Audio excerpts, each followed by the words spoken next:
Boa noite, queridos irmãos e amigos. A partir desse sábado, Deus tocou no meu coração para a gente estar estudando o livro de Esdras. É um livro muito bom, ele traz para nós um ensinamento muito grande, glorioso, onde nós, como ovelhas do Senhor, é importante a gente estar lembrando, sempre das ações e das atitudes daqueles homens que um dia alegraram o coração de Deus.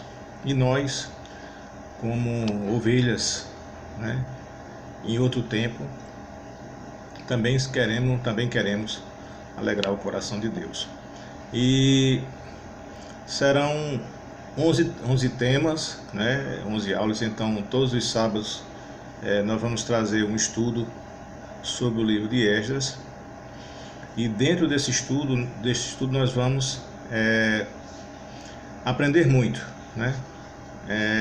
eu particularmente eu gosto muito deste livro, porque ele retrata muito nossos dias e nossa vida, Então, nesse primeiro momento, nessa primeira introdução, nós vamos falar um pouco, sobre Esdras, sobre o livro de Esdras, e a partir do próximo sábado nós vamos estudar por parte, o livro de Esdras, onde nós, tenho certeza, eu e você aí que está de outro lado, também vai aprender muito, porque a Bíblia, ela é um livro onde nós sempre estamos aprendendo, A cada dia é um ensino diferente, é uma revelação diferente, porque a palavra de Deus é uma palavra viva. Então eu convido você, que está aí, que abra a sua Bíblia no livro de Esdras, que nós vamos dar uma panorâmica a respeito deste livro. Se você quiser fazer algumas anotações, isso é importante, porque você, principalmente você que prega a palavra de Deus, nós que pregamos a palavra de Deus, é importante a gente ter esses descritos para aperfeiçoar e trazer para aqueles que estão ouvindo um ensinamento maior da palavra de Deus. Então hoje nós vamos iniciar esse estudo a respeito do livro de Esdras. E nós vamos começar falando que o livro de Esdras é um dos livros que compõem os escritos sequenciais dos judeus após o cativeiro da Babilônia. A coletânea completa você vê em 1ª e 2ª Crônicas, Esdras e Neemias.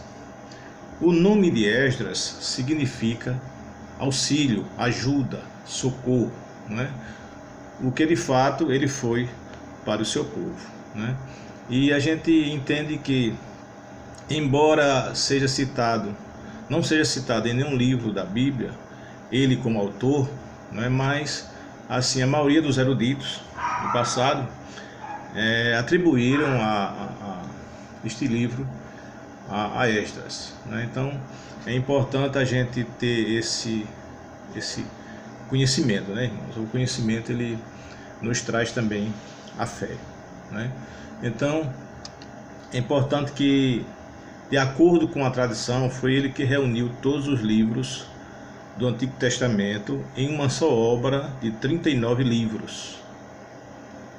Estabeleceu a liturgia do culto na sinagoga e fundou a sinagoga de Jerusalém, onde o cânon do Antigo Testamento foi fixado.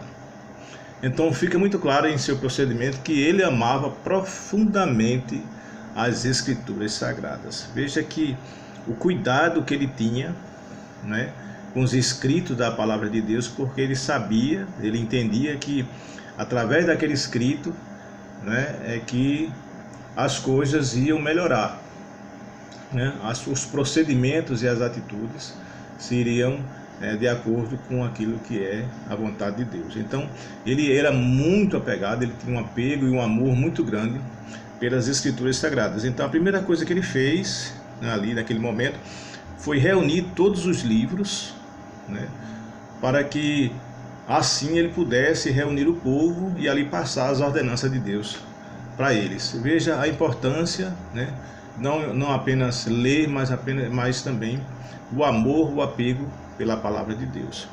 Então, irmãos, é importante a gente ter esse conhecimento, né?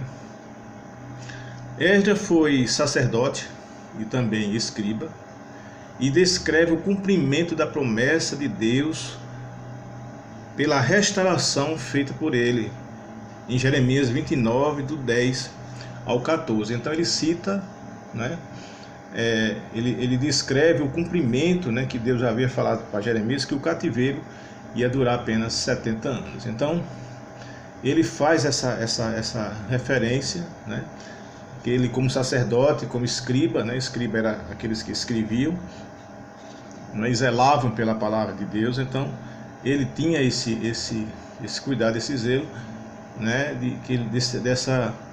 desse cuidado, desse trabalho que ele tinha, né, envolvendo as pessoas, os irmãos, os judeus e a palavra de Deus, né.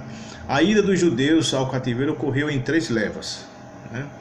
Então quando Babilônia invadiu, né, ali o povo judeu, o povo foi levado em 3 levas, né, em 3 situações. A primeira ocorreu, anote isso aí, meu irmão, isso é importante, ocorreu em 605 a.C., né?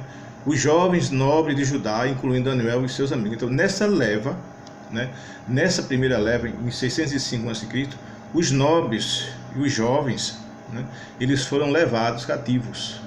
Inclusive Daniel, ele foi levado nessa primeira leva, porque era importante, né, para o rei que os colocou cativo, ter essas pessoas, porque ele juntava sábios, né, homens de muita inteligência e também de muito conhecimento. Eles costumavam juntar essas pessoas para servir a ele, né, nas necessidades que ele tinha. Eram magos, né, eram astrólogos, eram pessoas de várias etnias e de vários segmentos. E nessa primeira leva, né, Daniel foi junto, porque Daniel, além de ser nobre, né, ele pertencia a uma família nobre, ele também tinha, né, o conhecimento bíblico e o conhecimento, né, da palavra de Deus e de profecias. Então ele foi levado nessa primeira leva, ele e seus amigos. A segunda leva ocorreu em 597 a.C. Então mais de 11.000 pessoas, entre eles o profeta Ezequiel, foram levados. Então teve a primeira, né, a primeira leva, e após alguns anos depois, né, foram levados, né, mais de 11.000 pessoas, e inclusive nesse meio foi cativo também o profeta Ezequiel. Então veja a importância da gente ter o conhecimento. Então houve essa segunda leva, onde, veja, a primeira Daniel estava incluso, na segunda já foi o profeta Ezequiel, e mais aproximadamente 11.000 pessoas, né, foram levadas na segunda leva. Na terceira leva ocorreu também anos depois, né, em 586 a.C., né, todo o restante de Judá, né, ainda houve a primeira, a segunda, mas ainda ficou algumas pessoas lá em Jerusalém. E foi dada a ordem para que fosse buscar esse restante de pessoas que haviam ficado lá em Jerusalém, que não foram levados cativos. Entenda, irmãos, que nessa terceira leva, né, foram levadas também muitas pessoas, né, e ficaram apenas o profeta Jeremias e o restante de uma população muito pobre. Então havia uma população assim, de pessoas miseráveis, não miseráveis no sentido ruim, né, miserável no sentido de pessoas pobres, né, que não tinham recursos. Então pessoas que viviam numa pobreza extrema. Então ficou Jeremias, o profeta Jeremias, e mais essas pessoas em Jerusalém. Então, essa foi, né, um momento muito difícil, né, onde todo Israel foi levado para a Babilônia, cativo, e só que não foram levados todos de uma vez só, então foram divididos em parte, né? A primeira foi os nobres, né? Depois a população, uma população, né, de pessoas, e a terceira, né? Só que nessa terceira o profeta Jeremias, mais uma parte da população que era muito pobre, eles não quiseram levar.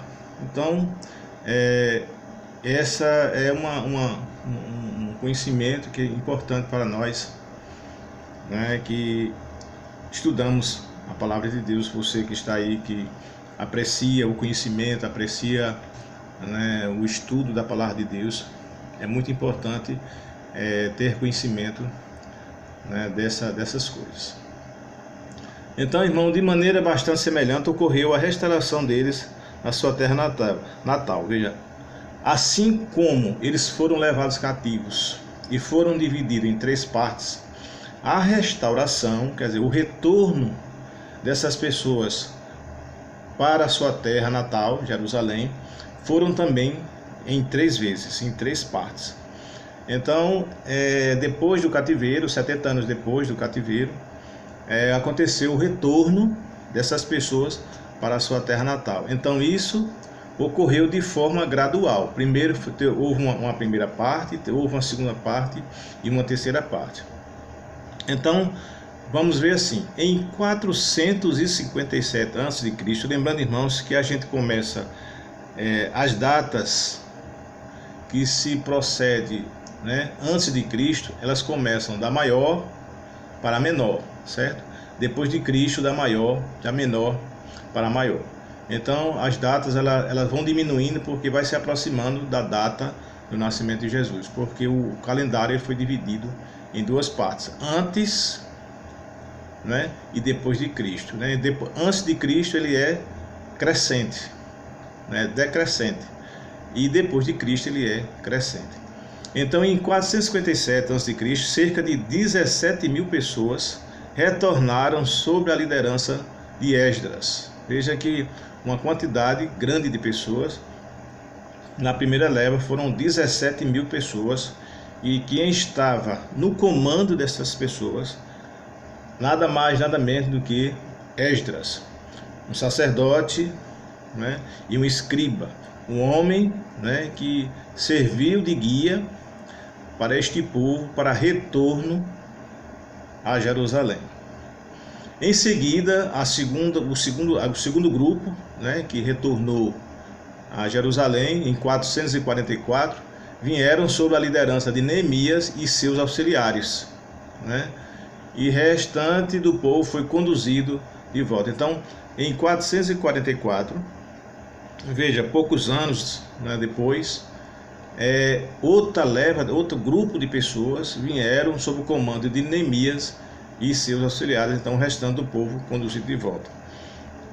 E aproximadamente 2 anos após a derrota de Nabucodonosor pelo persa, né, pelo Império Persa, em 539 a.C., o retorno dos cativos judeus começou. Então, o livro de Esdras nos apresenta o registro da primeira e da segunda leva destes exilados. Então, ele faz, né, um relato, né, da primeira e da segunda leva após a derrota ali, né, que foi da Nabucodonosor, depois o seu neto, né, que houve aquele problema, aquela questão lá toda, né, que foi uma derrota imediata. Então o Império Persa tomou, né, o império, e então começou um outro processo que foi o retorno do povo judeu para a sua terra, né? Então, nesse período, 3 reis persas estiveram sob o governo do império. Qual foram? Então, veja, nesse período, então 3 reis persas, eles estavam, né, sob o comando, né, do povo judeu. Então, foram 3. Primeiro foi através de Ciro, depois o rei Dario e depois o rei Artaxerxes. Então, esses 3 homens, né, esses 3 reis, estiveram sobre o governo do império nesse período aí do retorno.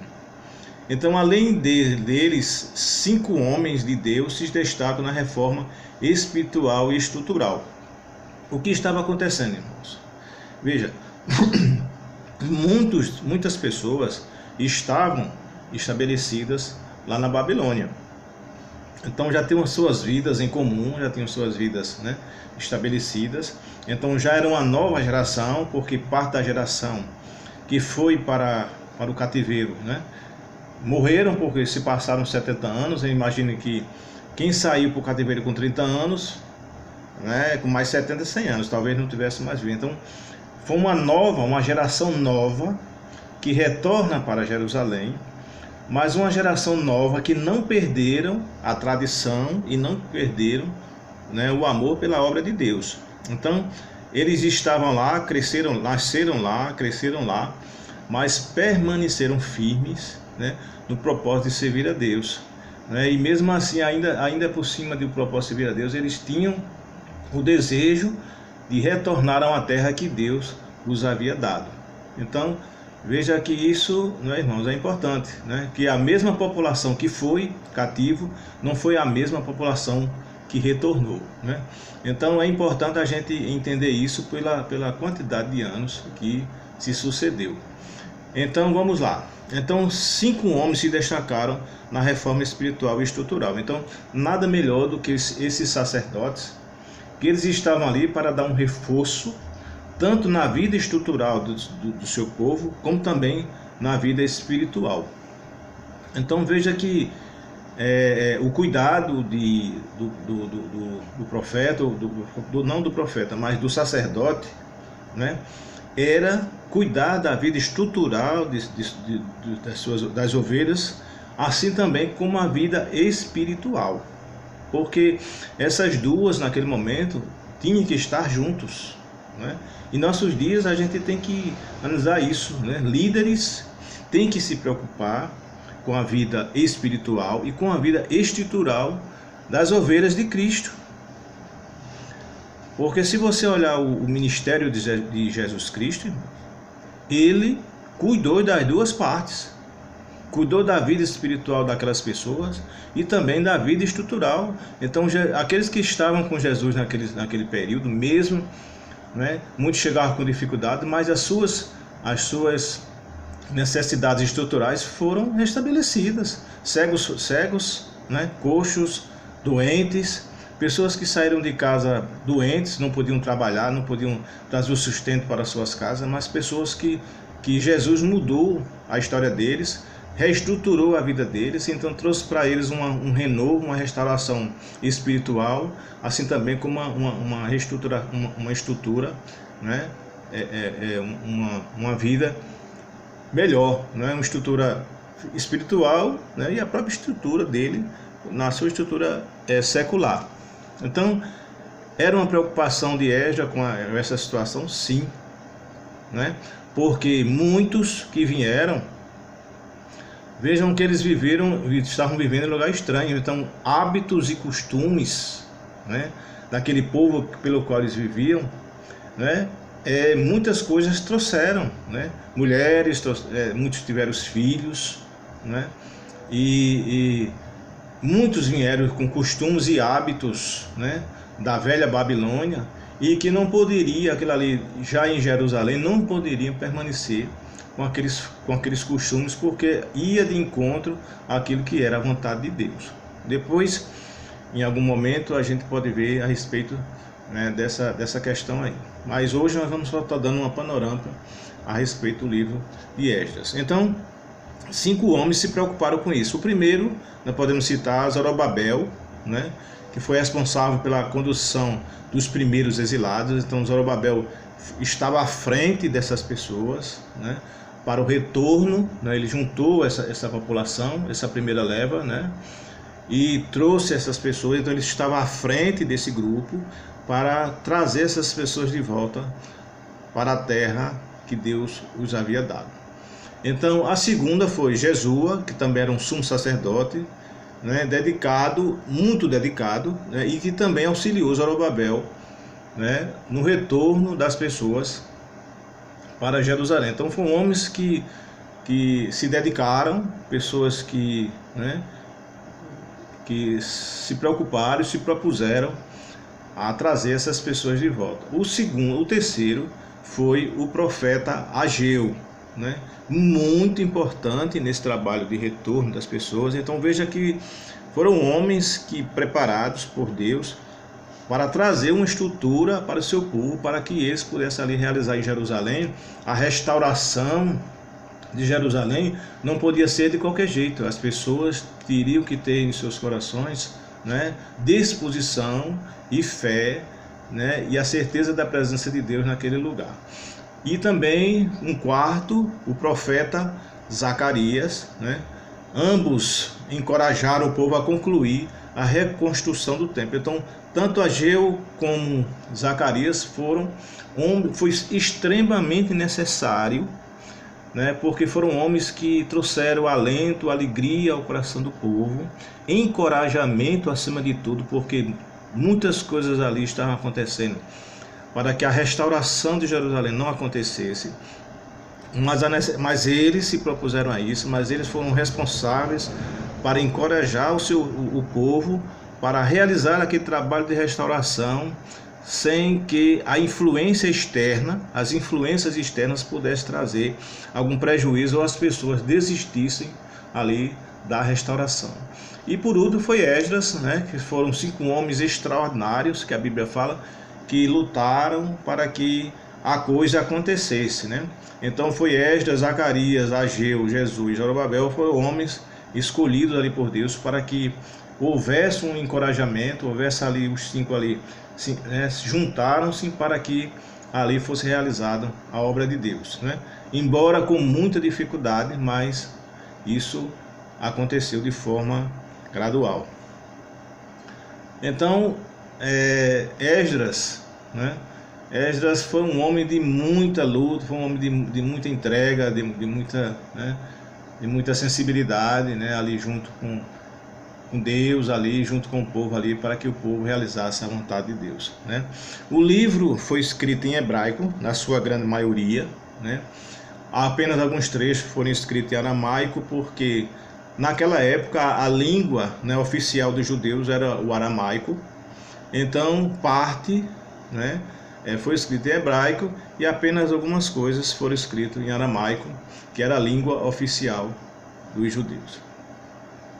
O livro de Esdras também tem o objetivo de evidenciar a providência e a fidelidade de Deus na restauração do povo de Israel e Judá e o seu retorno à Babilônia, a Jerusalém.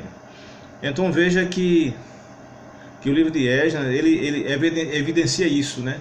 Todo um aparato que Deus providenciou para que aquela profecia que foi feita há 70 anos anterior, né, 70 anos atrás, pudesse se cumprir. Então houve todo um trabalho, né, da parte de Deus. Deus escolheu as pessoas, escolheu tudo direitinho para que tudo ocorresse conforme a vontade de Deus. E isso Deus interferiu até mesmo nos reis, né? Deus interferiu no coração de Ciro, Deus interferiu no coração de Artaxerxes, Deus interferiu no coração de Dario, para que eles entendessem que teriam que libertar o povo para voltar a Jerusalém, para que lá o nome de Deus fosse glorificado. Então veja que Deus trabalhou no coração desses governos. Então Deus tem poder para tudo, inclusive sobre os governos, não é? Porque lá com Nabucodonosor Deus permitiu, mas também depois que passou o cativeiro, Deus começou a trabalhar no coração desses governos para que o povo fosse liberto e assim pudessem adorar a Deus em Jerusalém. Muito, né? Então a gente vê que naquele período do retorno, né, das 3 levas, assim como foram 3 foram levados cativos em 3 levas, também foram o retorno também foram também em 3 partes. É interessante, né? Isso, né? Assim como foi levado de 3 vezes, o retorno também foi dividido em 3 vezes. Então, irmãos, esta a gente entende que houve naqueles dias um grande avivamento, né? Nesse momento, em outro momento, vamos falar sobre isso, sobre as questões ali, mas assim, nesse primeiro momento aqui que estamos falando, estamos apenas dando um panorama, né, do que aconteceu, mas nós vamos ver isso detalhadamente a partir do primeiro estudo, que é o decreto de Ciro, né?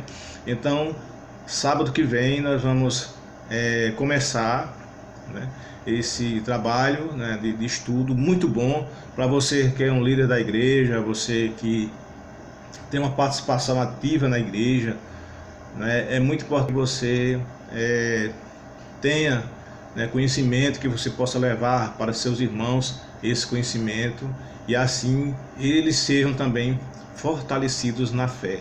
Amém? Ou seja, é algo que está bastante evidente e claro na pessoa dos ensinamentos de Jesus Cristo, irmãos, né? A gente, o furor, a graça, a repreensão, o amor, né, são elementos que fazem parte do nosso relacionamento com Deus. Então tudo isso é importante para que nós verdadeiramente possamos realizar e fazer a vontade de Deus. Então é um livro muito bom, né? Nós vamos fazer uma explanação grande, né, bastante proveitosa, para que você possa também passar isso para os seus irmãos aí onde você está, né, para os amigos, né, aqueles que gostam de ouvir a palavra de Deus e também, né, para a liderança. É muito importante que você saiba disso. A partir do próximo sábado nós vamos começar a destrinchar detalhadamente a respeito do livro de Esdras, onde tenho certeza que você vai crescer, né, na sua estrutura do conhecimento e vai aumentar e melhorar a sua fé. Amém, irmãos? Que Deus abençoe, né, a você que está assistindo agora, né, que Deus continue lhe abençoando e que a graça de Jesus Cristo ele permaneça sobre sua vida e que não perca, irmãos, esses estudos. Vai ser muito importante, né, para você que tem, né, o desejo de realizar melhor, né, uma condição melhor a obra de Deus, entender muitas coisas, irmãos. A gente tem muitas coisas na palavra de Deus que a gente precisa compreender, né? Então o livro de Esdras ele é maravilhoso, né? Ele retrata muitas coisas que parecem muito com os nossos dias. Aliás, a Bíblia, a gente começa a ler, a gente vê que tem muitas coisas, né, daquele povo lá daquela época com o povo de Deus de hoje. Então é importante que você acompanhe esses estudos, né? Vai ser muito bom para você, para a sua família, e que Deus o abençoe, né? Que a graça maravilhosa de Jesus Cristo permaneça conosco hoje e até a volta do Senhor Jesus. Amém? A paz do Senhor, Deus seja conosco.